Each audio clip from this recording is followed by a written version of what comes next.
অন্তরকে আমরা একটা গাড়ি 60-70 কিলোমিটার স্পিডে চালাইলাম, ড্যাশবোর্ডেও বাতি জ্বলবো। এটা হলো সিট বেল্ট। এরপরে এবিএস। এবিএস হলো অ্যান্টি-লক ব্রেকিং সিস্টেম। একটা গাড়ির মাঝে সাইডজাত ব্রেক থাকে, সাইডজাত ব্রেকের মাঝে এটা হলো একটা ব্রেক। এবিএস হলো ইলেকট্রিকের সাহায্যে যে ব্রেক হইব, ওটা হলো এবিএস ব্রেক। আর ও যে ব্রেক আছে এটা হলো তো পয়লা আমরা হ্যান্ড ব্রেক, ওটা মনে রাখবা। আর এটা হলো সিট বেল্ট, আর ওটা হলো কি হ্যান্ড ব্রেক। আমরা যে সময় ব্রেকও চাপ দেই তখন আপনার ব্রেক ধরবো গিয়া হাইড্রোলিক ব্রেক, এবিএস ব্রেক ও দুইটা ব্রেকও পেডালের লগে চাপ দিলে ধরবো। আর দুই সিটের মাঝখানে যেটা টান দেওয়া থাকে ওটা হলো হ্যান্ড ব্রেক। হ্যান্ড ব্রেক যে সময় আমরা টান দিই তখন ড্যাশবোর্ডে ও লাল বাতিটা জ্বলবো। লালে যদি বাতি জ্বলে তাইলে আমরা এটা ইনস্ট্যান্ট শেষ হইতো। তাহলে হ্যান্ড ব্রেক যে সময় নামাইমু তখন যে ও বাতিটা নিবি যাব, অটোমেটিকলি নিবো। তখন ধরো আমি একটা গাড়ি চালাইলাম 60-70 কিলোমিটার স্পিডে, 60-70 কিলোমিটার স্পিডে যদি আমি চালাই, আর এই সময় ওই যে আমরা যে ব্রেকও চাপ দিচ্ছি পাওয়ার দিয়ে ব্রেক করছি, ব্রেক করার পরে দুইটা পেডাল দেবো। তো ওর জন্য মাঝে অনেকটা লেখা ও জায়গাটা মাস্টার সিলিন্ডার। মাস্টার সিলিন্ডার মাঝে দেওয়া ব্রেক ওয়েল।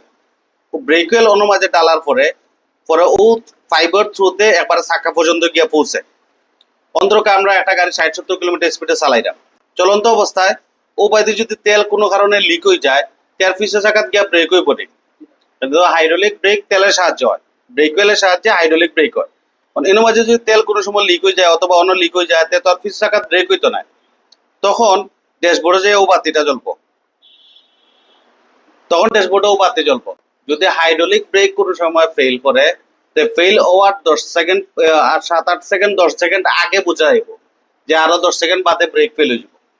ব্রেক ফেল হওয়ার আগে অবশ্যই করবো। যদি চলন্ত অবস্থায় এই বাতির ড্যাশবোর্ডও জ্বলে তাইলে আর হাইড্রোলিক ব্রেকে কাজ করতো না। প্রথম অবস্থায় তো আমি নামাইলাম, পরে যদি হেদার অটোমেটিকলি চলে যায়, কিলা জ্বলবো?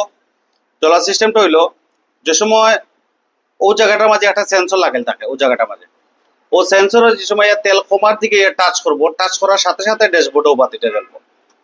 এটা ক্লিয়ার? যদি হাইড্রোলিক ব্রেক ফেল করে, প্রশ্ন হইলে যে যদি হাইড্রোলিক ব্রেক ফেল করে তাহলে একজন চালক গাড়ির বইয়া কিলা বুঝতা যে হাইড্রোলিক ব্রেক ফেল হইব? হ্যান্ড ব্রেকের বাতি জ্বলবো ড্যাশবোর্ড। সহজ উত্তর, হ্যান্ড ব্রেকের বাতি যদি ড্যাশবোর্ড জ্বলে তাইলে যে হাইড্রোলিক ব্রেকে ফেল হইব।